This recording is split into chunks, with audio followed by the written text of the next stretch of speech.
छात्रों, आप लोग पिछले टर्म पर अलाउंसेज के संबंध में अध्ययन कर रहे थे और उसमें अपन देख रहे थे पार्टली टैक्सेबल या पार्टली टैक्स फ्री अलाउंसेज। और उसमें सबसे पहले आप लोगों ने देखा कर्तव्य पालन के संबंध में खर्चों के संबंध में मिलने वाले भत्ते, और उनके संबंध में आपने ये देख लिया था कि इसके संबंध में कर्मचारी को किसी तरह का व्यय करने की आवश्यकता नहीं है।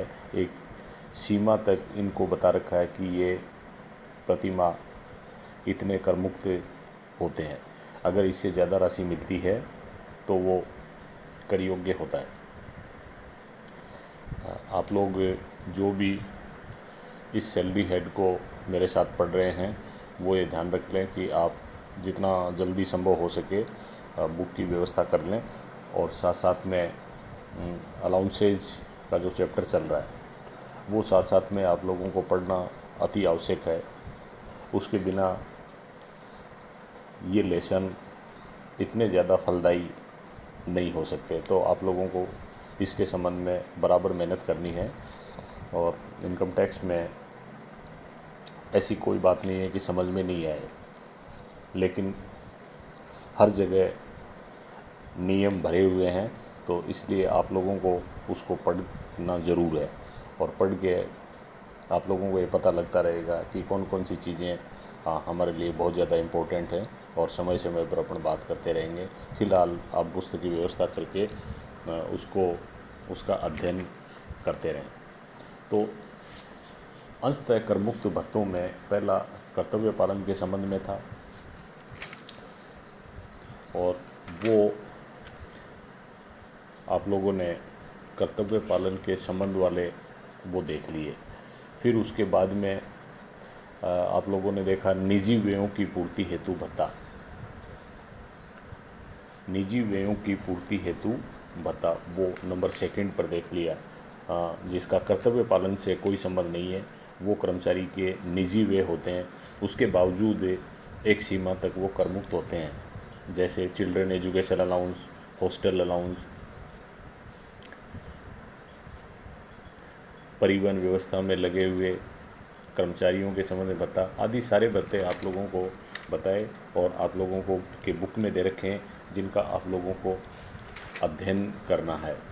तो निजी व्ययों का भत्ता 2 नंबर आने के बाद में अब तीसरी तरह का भत्ता आता है, मनोरंजन भत्ता, एंटरटेनमेंट अलाउंस। मनोरंजन भत्ता, कई ऐसे पद होते हैं जहाँ पर कर्मचारी को आगंतुकों के लिए कुछ खर्चे करना आवश्यक हो जाता है। इस संबंध में नियोक्ता उनको एंटरटेनमेंट अलाउंस या मनोरंजन भत्ता देता है। ये मनोरंजन भत्ता कुछ सीमा तक कर मुक्त होता है और बाकी कर योग्य है। इसे इस चैप्टर में आगे अपन डिटेल से समझेंगे। फ़िलहाल आपको ये देखना है कि मनोरंजन भत्ता एक अंशतः कर मुक्त भत्तों में आता है। तो ये तीसरे नंबर का हो गया। पहले नंबर का था कर्तव्य पालन के संबंध में, दूसरा निजी व्ययों की पूर्ति के संबंध में मिलने वाले भत्ते, और तीसरे तरह के भत्ते हो गए मनोरंजन भत्ते, जो अपन पढ़ रहे हैं अंशतः कर मुक्त। अंशतः कर मुक्त, थोड़े कर मुक्त होते हैं, थोड़े कर योग्य होते हैं। तो ये 3 पॉइंट हो गए। उसके बाद में चौथा पॉइंट बहुत ही महत्वपूर्ण आता है, और सैलरी हेड का या वेतन शीर्षक का कोई भी सवाल करेंगे अपन, तो आपसे अपेक्षा की जाती है कि हाउस रेंट अलाउंस के संबंध में आप लोगों को नियमों की अच्छे से जानकारी हो, और उसमें संबंधित गणना करनी आपको आनी चाहिए। तो इस भत्ते का नाम है मकान किराया भत्ता, हाउस रेंट अलाउंस, और इसको शॉर्ट में आप लोग HRA भी कह सकते हैं।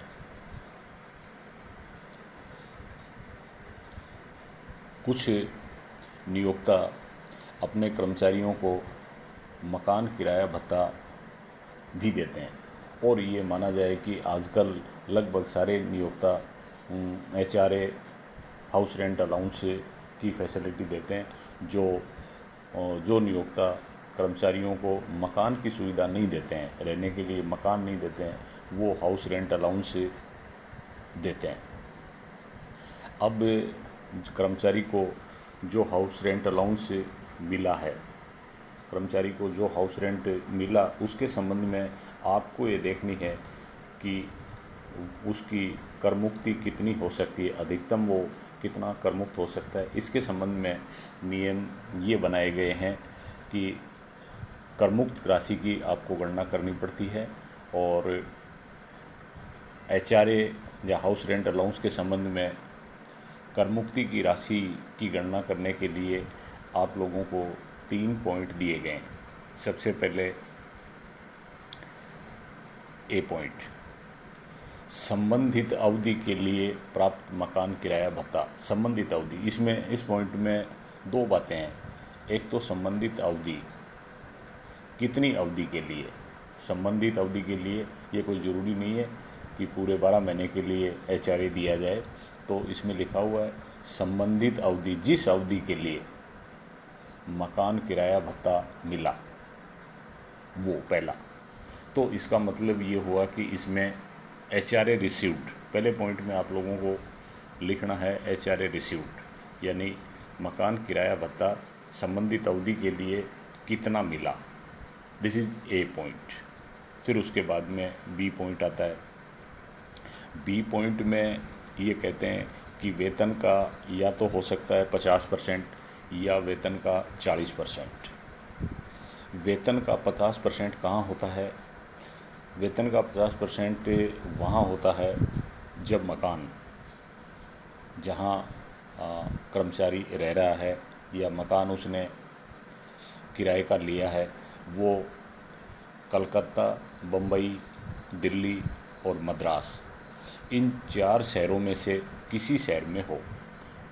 कलकत्ता, बम्बई, दिल्ली और मद्रास, इन चारों में से किसी शहर में अगर करदाता रहता है तो संबंधित अवधि के वेतन का 50%, संबंधित अवधि यानी जिस अवधि के लिए उसको HRA मिला है वो संबंधित अवधि है। संबंधित अवधि के वेतन का 50%, वेतन का 50%। और दूसरी इन्होंने सेकंड सब पॉइंट में ये कह दिया कि अगर अन्य किसी स्थान पर अगर वो मकान है तो वेतन का 40% ऑफ द सैलरी।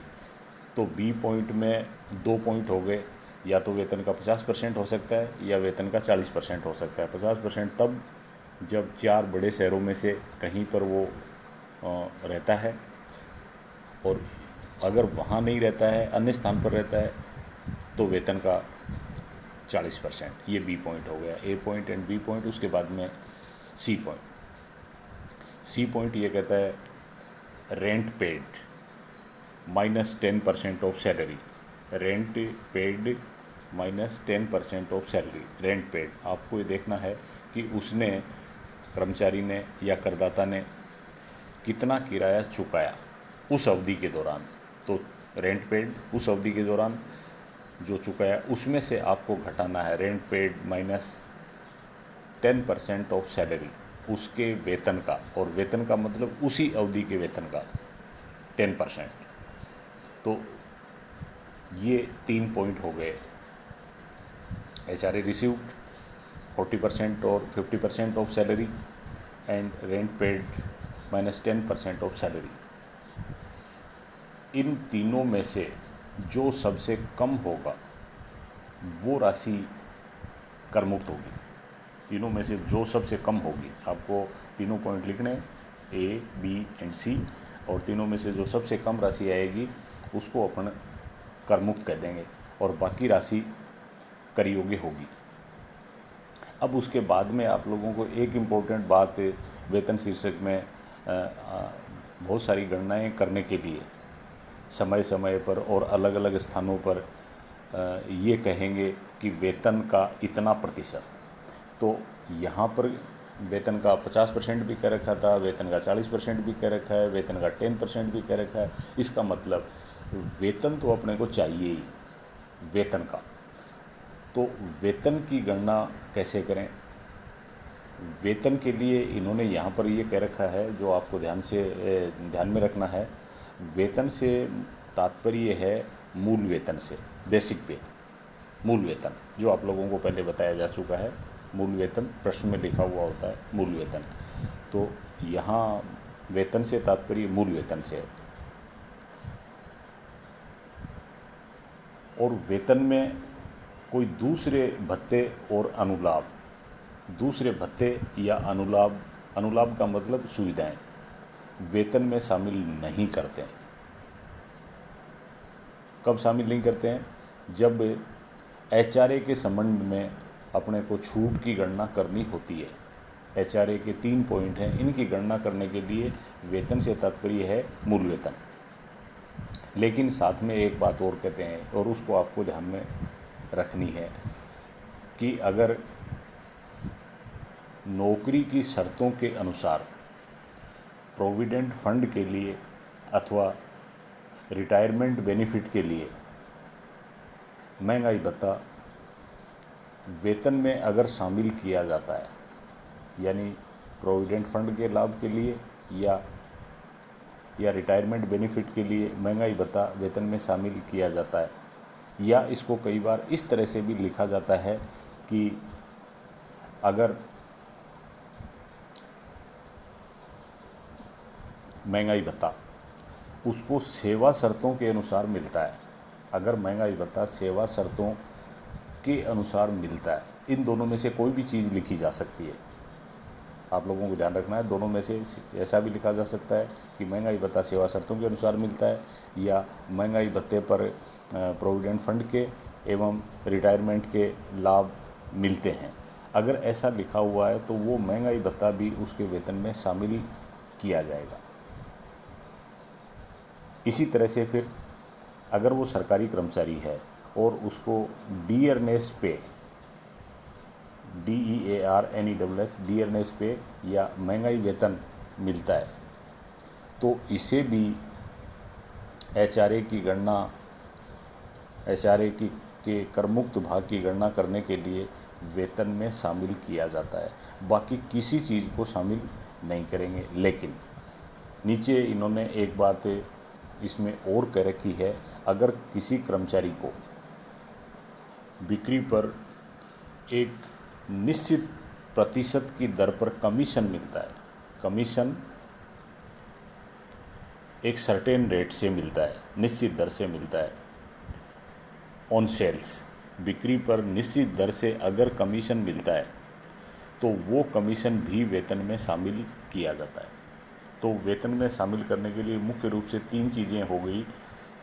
एक तो बेसिक पे है, एक डीए या महंगाई भत्ता, जिसको अपन तब शामिल कर रहे हैं जब वो सेवा शर्तों के अनुसार हो, या रिटायरमेंट का बेनिफिट मिलता हो, या प्रोविडेंट फंड के लाभ मिलते हों।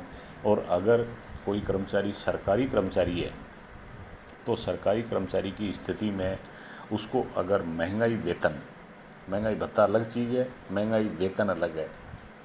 वो पहले वाला है डियरनेस अलाउंस, महंगाई भत्ता, और दूसरा है महंगाई वेतन।